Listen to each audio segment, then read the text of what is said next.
If you're planning to host Thanksgiving dinner in a few weeks' time, and you're tired of serving the same old dishes, Chef Paul Lillakas is here to show us how you can take your plans to the next level. And we're taking the next level with some salmon. Yeah, absolutely. Salmon's one of my favorite ingredients, and it's really like a jewel of Canadian seafood because we raise it right here in Canada. And we have the East Coast, we have the West Coast. Yeah, and I have these beautiful fillets of salmon from True North Seafood Company. This is Atlantic salmon. Okay. It's sustainably raised, and of course, whenever you buy Atlantic salmon in Canada, you're supporting Canadian farmers. Absolutely. So, love that. You know, we should do that more and not be afraid of salmon. That's really, I think, what it comes down to at the grocery store. Yeah, there is an intimidation factor, right? Absolutely. I mean, I think what it really comes down to is it's a beautiful ingredient. I don't want to screw it up. Right. In other words, I don't want it to come out dry. Mm-hmm. So what are the tips to not make it dry? Don't overcook it. Really, that's really what it comes down to. Don't overcook it. I'll show you a few tricks for that. Okay. Okay. So first things first.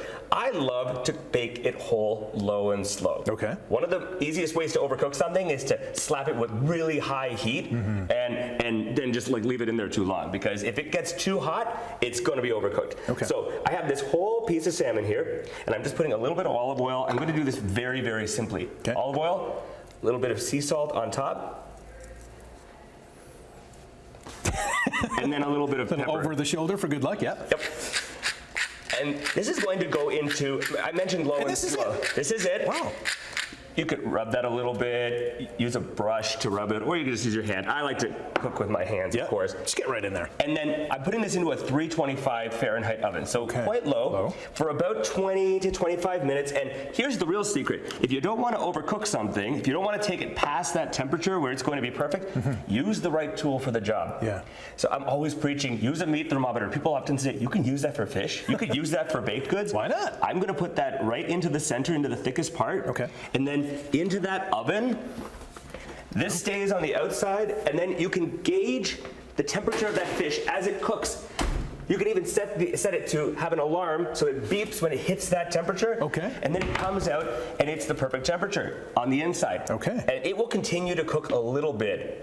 So about 135 in the very center, Fahrenheit is what I'm looking for. And then this can be served either warm from the oven or chilled and served the next day. Okay, so versatility is huge with salmon. Absolutely. And it's great for bringing along, because if you don't want to be cooking at a party, cook it the night before and bring two. And then we're going to make a very simple sauce to go with it. Okay. Okay, so I have some mayo here, and then into that I'm going to put a little bit of lemon zest. And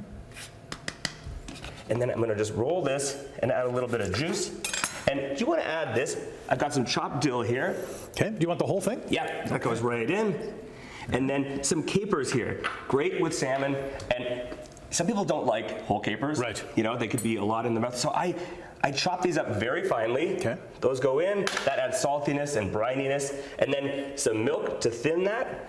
And then I'm just going to stir that up. You want to give me a pinch of salt right from here? Okay, yeah. Does it matter what kind of milk you use, or no, you could just use 2%, 1%, nice local milk, 2%, 1%. It's just to thin it a little bit. Okay. And then that is going to go on our sauce. I've already made, or on our salmon rather. I've already made some here. Okay. And then I wanted to use some local produce, highlight that as well. So I've just sauteed some local corn. Nice. It's the tail end of corn season. Get it while you can. Yes. But it's actually been quite warm, so the corn's still very nice. Yeah. This is gonna go just like so.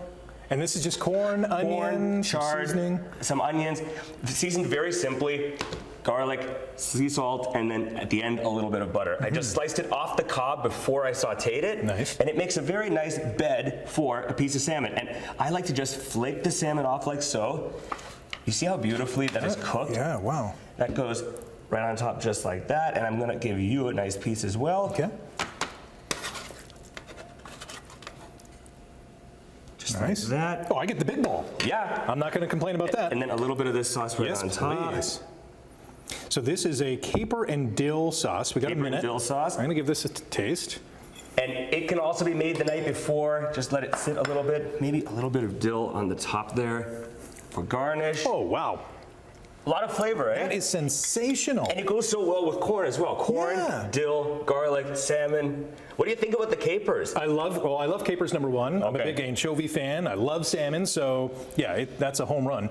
What kind of side dishes would you pair with this? We got about a minute. Oh, I would pair all sorts of side dishes with this. So this would go, actually, this would make a really great sandwich.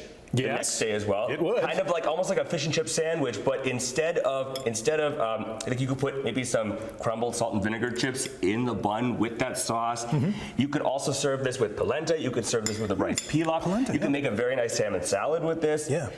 A potato dish, of course, would be delicious. So very much so. Even with a scallop potato or a grilled potato. I mean, let's keep using that grill. Yes, absolutely. It's fall, but it kind of feels like summer. So many why different not? options. And yeah, salmon. Let's support our Canadian producers as well, from coast to coast. And don't be scared. Yeah. Don't be scared. You're not going to screw it up. Use the right tool. Get a meat thermometer. You can use it for salmon. You can use it for meat. You could use it for baked goods. Chef Paul, thanks for joining us this morning Thank you very and feeding much. us this morning on Morning Live. More coming up Anytime. after the break.